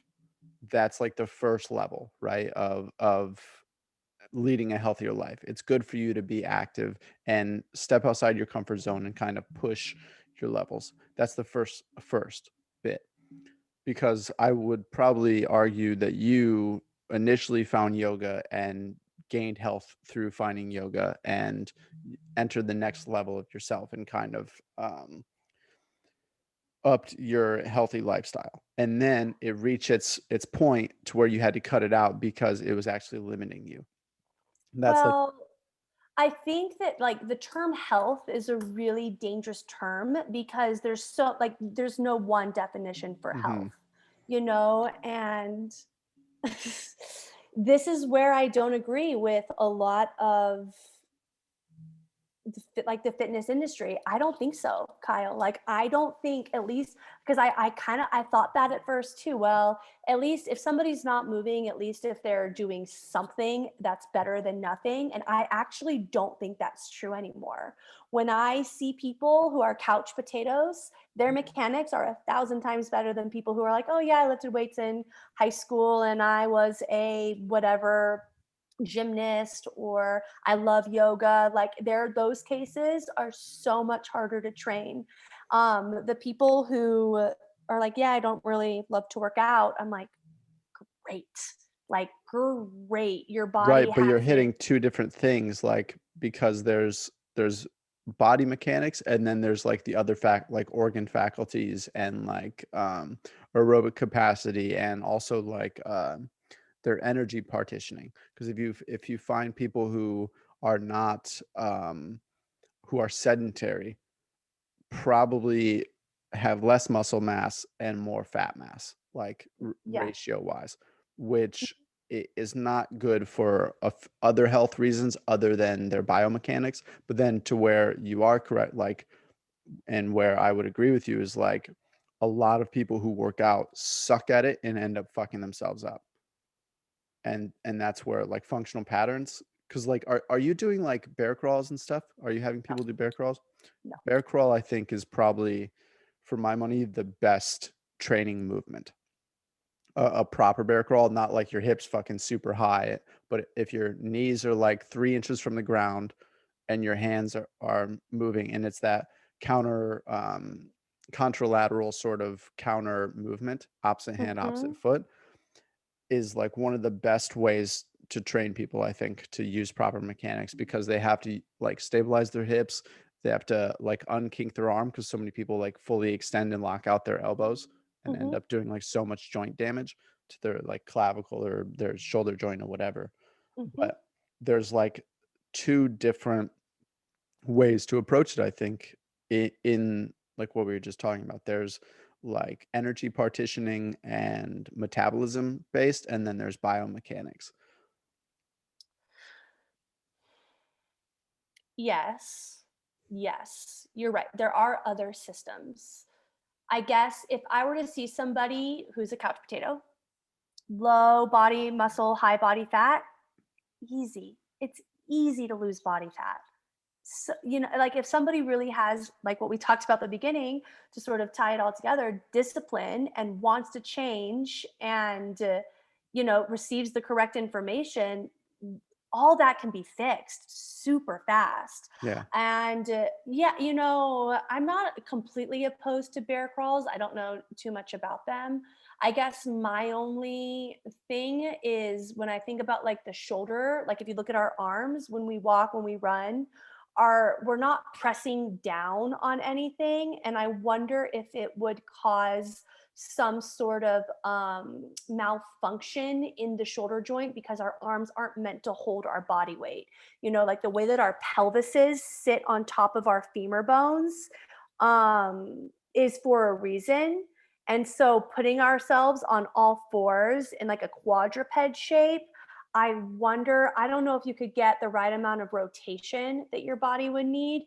And I wonder eventually if you're going to disconnect some sort of arm line that you'll Mm, need for proper mechanics. I guess like on a biomechanical level, that's what I would be more yeah. aware of. That'd be a good study to do, I think, because if you look at hominid history and us splitting from the other primates, we still have the same shoulder capsule, which is Hmm. why a lot of people recommend hanging. Do you hang at all? No. Hang from a bar? Because our shoulders are actually meant to hold our arms and shoulders are actually meant to hold our weight from above and hang because Hmm. like and you see monkeys do this and monkeys can throw like they'll fucking throw poop or whatever the fuck or like they'll attack other monkeys and like throw stones or something. They're very Hmm. good at walking. They're very good at like walking on 2 feet or bipedal. And the idea is, and Ido Portal is probably the person I would base all of this off of, is the our joints are actually meant to do a ton of things. Like there's walking, there's running, there's throwing, but Hmm. there's other things in there, like a squat, like not like a think about like malasana in yoga when you're just wide-footed squatting. That's how you're supposed to defecate. That's actually the best way to defecate, like for your bowels and like your digestion. And then there's hanging, there's a crawl of a sense, there's like a um bear crawls. There's do you remember during yoga training when we were at the park and I led everybody through like gorillas and like the small little movement workout that we did that was like gorilla crawls and bear crawls and sort of like all sorts of primal movements. I remember the frog hops. Yeah, the frog and Yeah. some of them are like workout based, so they're made to be harder and not like actual planes of movement. But our bodies are actually these like super fucking dynamic, a super dynamic mixture of bone, ligament, tendon, muscle, to where like you'll see people do a push up and their arms are super locked and their shoulders are like retracted and they're like in this super like awkward, uncomfortable posture versus people who drop their shoulders back and they bend their elbows and turn them towards one another. And that locks on muscles to take care of the shoulders. So there's like this beautiful part of our body where there's muscles to take care of joints and joints to take care of muscles and ligaments and tendons to all take care of themselves. So like in these functional patterns, which is why you see this larger movement of people using kettlebells because it's you have one kettlebell. Like yesterday I was doing a workout where I had to carry a 70-pound kettlebell above my head. for Mm-hmm. like 15 meters, which if I was pushing my shoulder up like that would be unhealthy. But if I drop it down right there and roll my shoulder back and turn my elbow in, it's actually good for my shoulder and my overhead mobility. So there's a dark side and a light side to all of them, but our body is so beautifully made to be functional if we train those things correctly. And I think a lot of people fuck that up, honestly. But in like the bear crawl, this is what I used to do, because you were talking about if somebody's like sedentary and fat, perfect, because like they're basically a clean slate that you get Mm-hmm. to build. I would get a lot of people, especially when I worked at Crunch, that were like 60 years old or plus, who were fat, unhealthy, undisciplined. And the first 5 sessions for an hour, we would basically just do bear crawls. And I'd put like a 10-pound rubber plate on their back, like right above their sacrum, and have them just do bear crawls. Like super, your hands and feet are only moving like 6 inches at a time. And your back is parallel to the ground, and your knees are like maybe 2 inches off the ground. And they almost couldn't do it. I would take power lifters, they couldn't do it, bodybuilders, they couldn't do it. Anybody, you can take anybody and lift weights, but somebody in a proper bear crawl and have them move like kind of how I've seen you have people on the manual treadmill just walk. You can do the same thing with a bear crawl, and they almost can't do it. But if you look at monkeys, like a lemur, which is my favorite monkey, or they're not a monkey, but favorite primate, they can crawl, they can bear crawl like that, and they don't have muscle imbalances, they don't have um, hip tightness or Sure. I guess my only pushback for that of like looking at primates, we're not primates though. Like look at like the structure of their legs and their arms. They're top heavy. Us as humans, especially women, we are not that. We lack most people lack so much upper body strength. So putting somebody in a bear crawl, I think would like for long periods of time, I think would fuck somebody up. Again, that's just my opinion. I don't know that that's true. Here's how I would test that. Like us going back, earlier in this conversation, talking about science and evidence, finding functional patterns has really taught me to look at the human body in a more scientific way. Meaning, Mhm. so many people are throwing around the term functional. This is functional movement. This is functional bodybuilding. This is functional yoga, blah, blah, blah, blah, blah. It's all bullshit. Nobody actually knows what functionality means.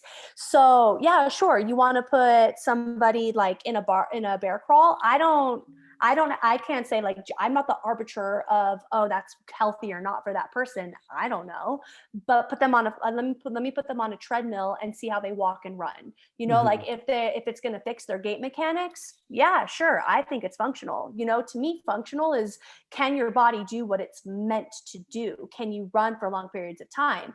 As people age, I hear it all the time. People are like, yeah, I used to run and I can't run anymore because if I run for too long, it hurts my knees or hurts my shins Mhm. or fucks up my back. So now I stretch, or now I do spin, or now I do some other movement where my pelvis is stable and my legs just like gyrate, right? And it's like, we don't, that doesn't have to be the case. Like as humans age, as we all age, we don't have to disintegrate. We don't have to fall into our body's dysfunctions, Mhm. and I guess so for me, when somebody says that, like, oh yeah, that sounds great, but I do this and this system works out really great and I see a lot of progress, great. I'm never going to deny the progress that they think that they see, but let me see somebody, like, I want to see that person walk on a treadmill. That's Yeah. that's my, because you can't, the thing about that, Kyle, that like blows my mind is you can't fake it. You Yeah. cannot fake a good run. There's so much that needs to properly fire correctly in your body. The head needs to move in a certain way. The arms need to spiral in a certain way. The legs need to spiral in a certain way. The pelvis goes through 6 different fucking planes of movement in running. So Wow. somebody who's like, oh yeah, I move really well, is like, great, let me see you run, because you can't fake that, which Mhm. was something that blows my mind, like even in the yoga community where, you can snap a photo of yourself doing a handstand. Who knows if you can actually handstand or not? You can fake any sort of advanced movement as a still photo or some random like little video of a sequence. But when it comes down to gait mechanics, that's the ultimate test. Like to me, Mhm. that's what evidence marks of if the movement is actually serving this person or not. Yeah, I really love how much research and time you put into that, because I think you're so on to something. Thank you. And that was one thing that really pissed me off about yoga, is like all these people would come and be like, oh, I'm so good at yoga. And then me, because I know a lot about the human body and the human like physical modalities, I would do one tweak and they'd fucking fall down. And like, how do you do this every single day and you can't do this? Like, Hmm. it doesn't make any fucking sense to me. And that would really, so like I started teaching and would be so rage filled, like, let's fucking rage super hard yoga I class. And remember. towards the end, um, like right before the pandemic, I was having the most simple class. I would just pull so many things out of the sequence and just have it be a simple thing of movements and spend more time in simple structural movements with properly aligned like knees and bracing and stuff like that. And people will be like, "Oh my God, that's the hardest class I've ever done." And it's like, this is simple shit that you should be already a master of. Um, Totally. I want to hop back to something that you said. You said we're not primates, but actually we are primates. Like scientifically, hominids are primates, But and we don't have the same structure as primates anymore. I would argue that that is because of society and the like comfortability of like you're sitting in a chair, I'm sitting in a chair, we're in a house in a Right. structure. We're not living in the jungle. So like our bodies have adapted to this. And if you look at previous hominids, like they just found a new one in China, or Peking man, or Neanderthals, or they actually just found a skull of a hominid that they believe is closer to humans than Neanderthals, which is it's the dragon skull. Mm. Hmm. But if you look at those, they have similar brains and cranial structures, but the muscle structure is different because largely we have adapted to this life like of the past couple thousand years of having more tools and clothes and living in houses with chairs and structure, because like we're actually not supposed to be sitting the way that we're sitting right now. We're supposed to be in a squat and like using our hands a little bit more, and obviously we don't have tails or anything anymore, but I mean neither do gorillas, but we are primates. And I would argue that the reason why we don't look like a gorilla or a chimpanzee or a lemur or a baboon anymore is because of societal function, less because we're a different thing, and more because of how we've evolved as like a hunter gatherer hominid, because we are like scientifically, anthropologically, we are primates. And if you look at take somebody, and I don't know if this shows up in your work, but it showed up a lot in my fitness coaching, where people who were sedentary had and people especially in yoga had really tight hips Hmm. and very like immobile hips, and very like, Hmm. how few people can touch their elbow pit to the top back of their head. Hmm. You can do that because you have like great overhead mobility. Not many people have that, especially with a load. Like, because you'll see people shoulder press and they get about right here, which for people listening is like a fucking, their elbow still has bend to it and it's not straight above them and their shoulder's not down. You see that in down dogs in yoga. How many fucking stupid looking down dogs there are, where people are like pushing their shoulders to their ears and their elbows are flared out because they have immobile joint capacity. And I think that that is not because we're different than monkeys or gorillas or something, but because we don't use them anymore. And we have like a too comfortable physical world now. I don't have an opinion on that. I have to look into that more. I'll send you, or you can just find it. Watch the Just Move documentary on Ido Okay. Portal. It's so good because I think that he's my favorite mover other than people in like Cirque du Soleil. He's my favorite mover because he's like lifting weights and doing yoga and stuff like that, but he's also doing functional movement pattern stuff, walking. They'll just try and like tap each other. They're doing all these just normal functions of the body. And it's real, and more in shape than everybody. They're doing handstands and, stuff. It's like, it's really impressive. I guess, and my only pushback on that is, how old is Ito? 40, might be close to 50. So I want to see what his mechanics slash what his body looks like when he's 60, 70. Because yeah, he's still relatively young. He's quote unquote in shape. He looks healthy, but I have no idea what his internal landscape looks like or feels like. If he's super anxious dude or depressed or constantly on fight or flight, who knows? Mhm. And I'd also be really interested to see how he ages. And I'd also be really interested to see what happens as far as injury goes down the line, because a lot of people who look like they move really well or can hold a handstand or whatever, wait 5 years, they go down to pick something up and throw out their back, Mhm. because the structure just isn't properly held by the correct tensions. Yeah. But I'll check it out.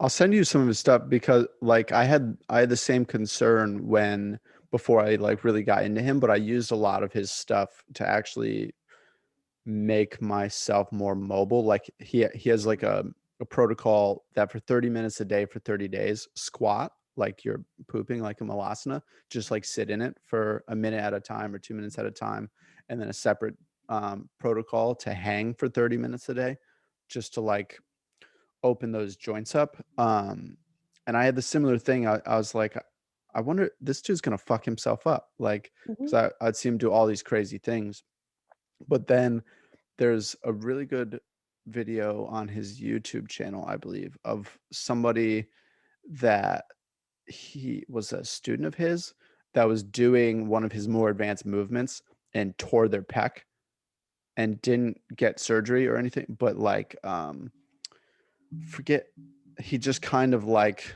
allowed it to rest and kept doing like moving it through ranges of motion without load on it or something like that, and ended up healing his pec again. It was really incredible. But I'm not doing it justice really by speaking about it, but I'll send you some of his stuff.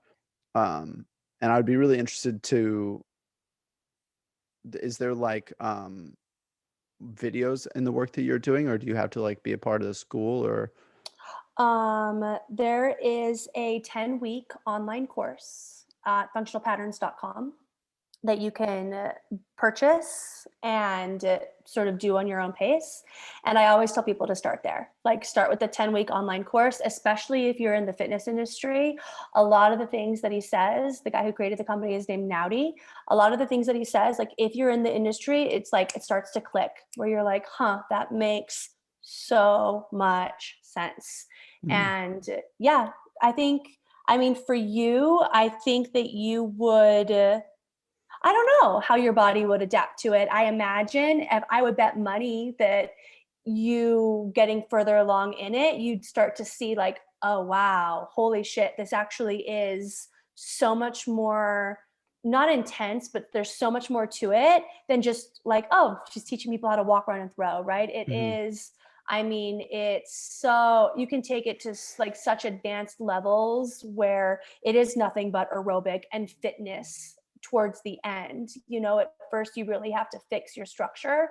And yours, I don't think is too fucked up. You seem to have a pretty, I think you were born with a pretty solid athletic like build and structure. And I don't think that your pelvis is too maladjusted compared to where your heels are. But yeah, I mean, I think that anybody, like anybody and everybody could do this type of training. It's for old people, it's for people in like pain management, it's for athletes, like we're really start like his whole thing, like, and it's so true, because I was in a training a couple weeks ago in Hawaii. I got certified HBS1, and he said something as far as, you guys realize, like, there was a point he looked at us, he goes, you guys realize I'm saving you hundreds of thousands of dollars, because this is an expensive training.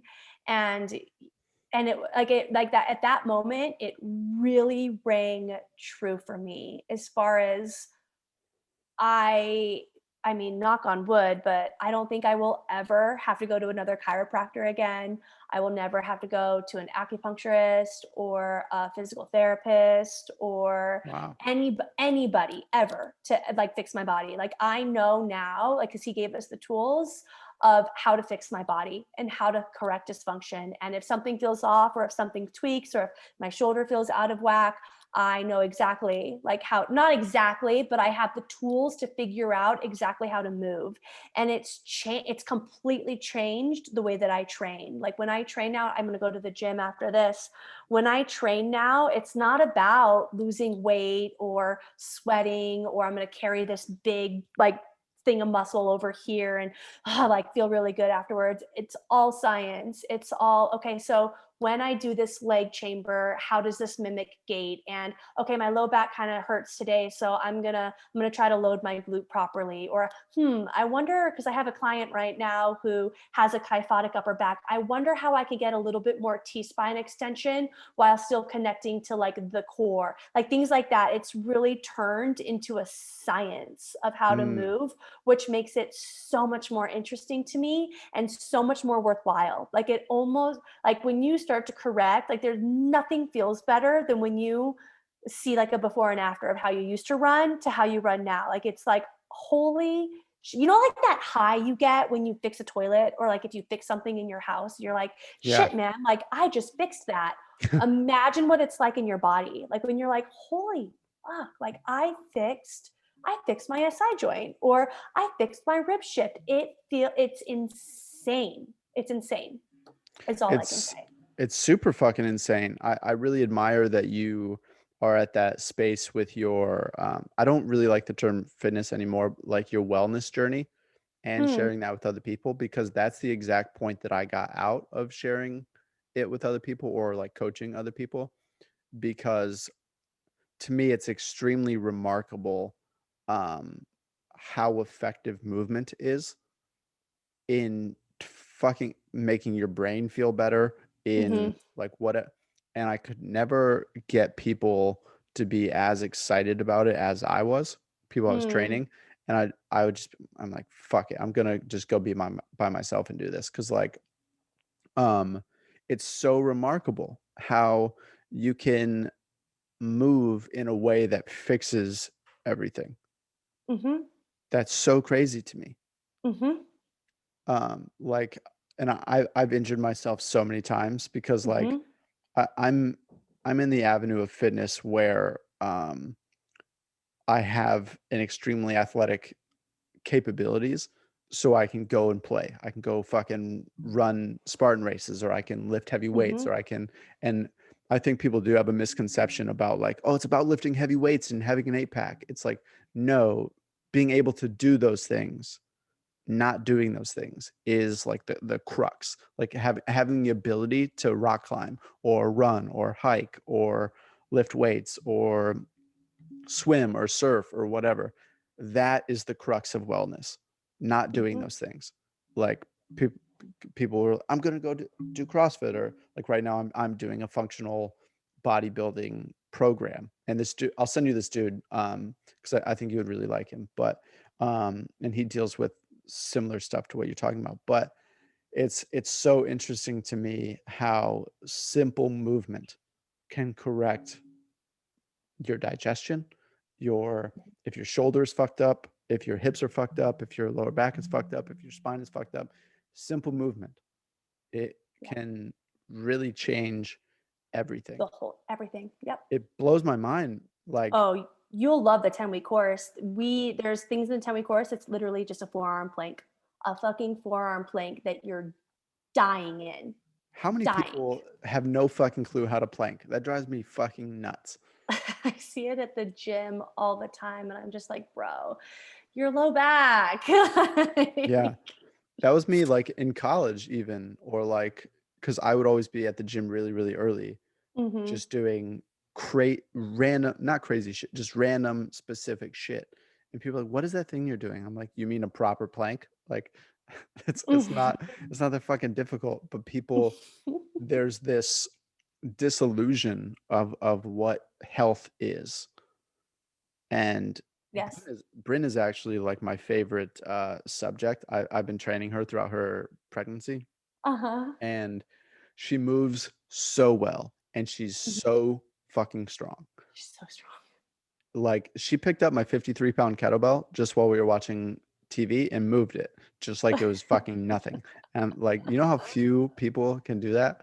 I know dudes that can't do that. I mean, especially at like 40 weeks pregnant, you Yeah, know? But I think like with Bryn, like segue real quick, her mental capacity is insane. she's a You know, savage. yeah, like because she doesn't look strong aesthetically, but that girl, if she tells herself she's gonna pick up a 53-pound kettlebell, she's gonna fucking pick it up. Yeah, she like almost bypassed it because she doesn't realize what 53 pounds is, so she just does it. And it's like the first time that I took her to the gym and taught her deadlifts, she was deadlifting 120 pounds, That's insane. which is like in fitness, there's like the standard movements of the human body, like a hip Uh-huh. hinge, a squat, Uh-huh. a press, a pull, vertical and Uh-huh. horizontal, and then there's contra movements. They're like Hmm. doing the movement and fighting the movement. Okay. And she like for instance there's a crunch and then there's fighting the crunch breaking, there's a twist and then fighting the twist breaking, Mm-hmm. and then like really maybe the only amazing part about CrossFit is they teach you bracing of how to like using your joints and muscles to keep your whole body safe. And she would just fucking, I'd be like, okay, I'd put weight on the bar, wouldn't she wouldn't look at the numbers and she would just pick it up, and it just like just by knowing the mechanics. And it was like it was Mm-hmm. really incredible how not only did she get like stronger and look better and more toned and whatever, but her joints got healthier Hmm. and her joint movements. Um, it's That's so interesting. incredible to me. I'm gonna send you a bunch of stuff. I think we should wrap up, but Yeah, 2 hours went by really quick. yeah, it did. And I'm gonna check out the 10-week course. Check out the 10-week course. Let me know what you think. There's also, if you get really into it, I know some pretty great practitioners in LA.